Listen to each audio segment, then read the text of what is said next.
Aqui, o que acontece? Tinham demitido o jornalista, aí ficou um tempo sem comunicação, a Câmara era 13 vereadores, eles tinham um formato que o jornalista tinha que atender os 13 vereadores. Então foi tudo muito diferente do que falaram para mim na negociação. A agência que me trouxe. Falou, lá é tranquilo, é uma cidade maravilhosa, é um lugar, é realmente um lugar especial, tal, mas assim, muito mais intenso que Campo Grande, principalmente a parte política. Muito mais intenso, todo mundo muito politizado, muito inteligente e grandes figuras, né? Eu peguei uma época de vereadores que faziam muita diferença, de entender a população, de ver o futuro da cidade, de ter uma análise sobre o passado da cidade, cada um à sua maneira. E peguei justamente uma época que era interessante, que era pós a PEC dos vereadores.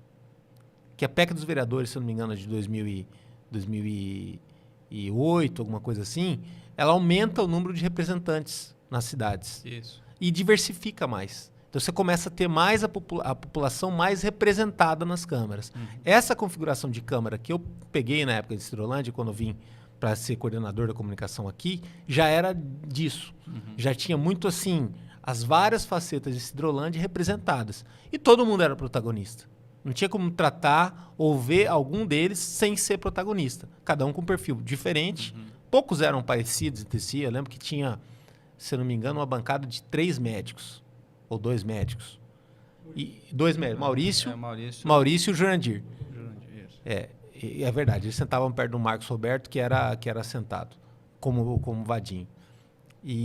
Ou seja, mesmo sendo 2 médicos, eles tinham perfis diferentes.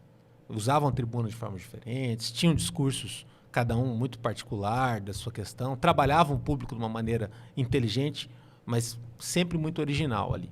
E fora isso, os outros, falei do Vadinho, do Marcos Roberto, mas você tinha a Vilma, tinha o Davi Olindo, que era um veterano voltando, né, que depois se tornou presidente da Câmara, Wilson Pérez, é o cara do setor produtivo, quer dizer, o líder empresarial, que aí sai da zona de conforto da questão empresarial para ir lá, assumir um cargo de representatividade, fazer a política, né, trabalhar isso, Nelinho, que era uma liderança jovem na época, então o Edno também, Valdemar, você tinha muitos vereadores, todos protagonistas.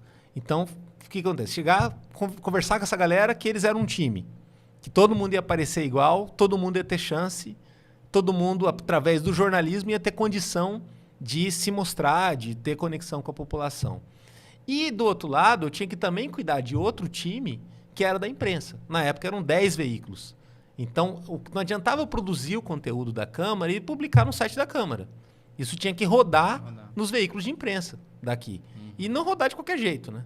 Tinha que rodar em destaque, rodar de uma forma que gerasse audiência, acompanhar que a audiência estava sendo feita e cuidar de uma forma amigável, acompanhando, eu falo, as linhas editoriais. Né? Ajudar até na formatação das linhas editoriais. Então foi um trabalho muito desafiador, muito bacana, que me ensinou muito essa questão de diplomacia, de entendimento sistêmico das coisas que você não tem na redação como repórter. O repórter cuida do nariz dele. Cuida do nariz dele, do chefe dele, do público que lhe interessa. Né? E de não dar problema. Ali não, tinha que ter todo um cuidado macro. Acho que ajudei em alguma coisa, né? E tive o Marcel também, né, que era o meu parceiro da fotografia aí, que estava comigo. E aí, fora isso, as amizades que eu acabei fazendo dessa experiência.